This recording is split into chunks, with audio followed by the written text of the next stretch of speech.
Me now to unpack this historic decision, this historic verdict, is political science professor David McLennan. Thank you so much for being here. So this is a resounding victory, certainly for the prosecution, for Republicans and those who support the former president. They believe this entire case was politically motivated. How should we be looking at this outcome?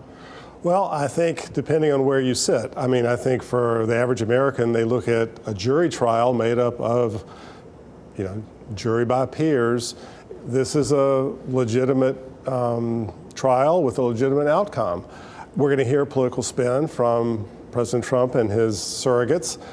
So I think for a large number of Americans, they're going to see it exactly like President Trump described it. And that's what we're going to hear from now until Election Day. One half of the country talking about an illegitimate process, and the other half talking about this is like every other trial. There's also this third of this country, though, that said that they don't feel necessarily comfortable voting for someone who's been convicted of a felony.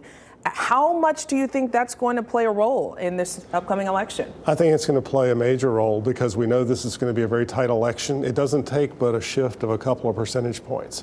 So those people who are not necessarily crazy about Joe Biden now may think differently about Donald Trump. So in a close election year, in a close election state like North Carolina, we'll be looking at polls from now until Election Day to see what the impact is going to really be. You're an historian in addition to being a political scientist, David, and I know that this is an historic day and a bit of a somber day for our country. How are you taking in such an outcome? It's a serious day, as you said.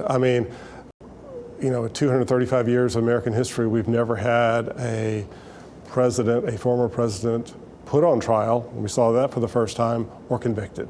And so I think we shouldn't necessarily look at this through a political lens about how the election's going to play out. But this is serious for our country because it says something first about our judicial system, that it worked. But second of all, it's a sad day because a president of the United States, a former president, has now been convicted and could potentially serve a sentence like any other convicted felon. Do you see any elected Republican officials abandoning Trump as a result of this conviction, or are they behind him 100%? It's pretty unanimous, but Mo Brooks, a Republican out of Alabama, just tweeted out that now that the former president has been convicted, it's time for Republicans to consider replacing him. I don't think that's going to happen. We're too close to the election, but it may start chipping away like that. We may start hearing at least a few voices like that. It's interesting, again, that the sentencing date, July 11th, just 4 days before the Republican National Convention, where he is the presumptive nominee for president.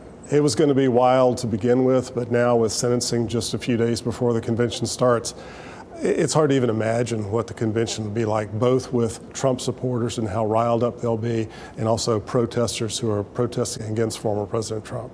So I wouldn't want to be in Milwaukee. Thank you so much for your insight. I appreciate it. Thank you.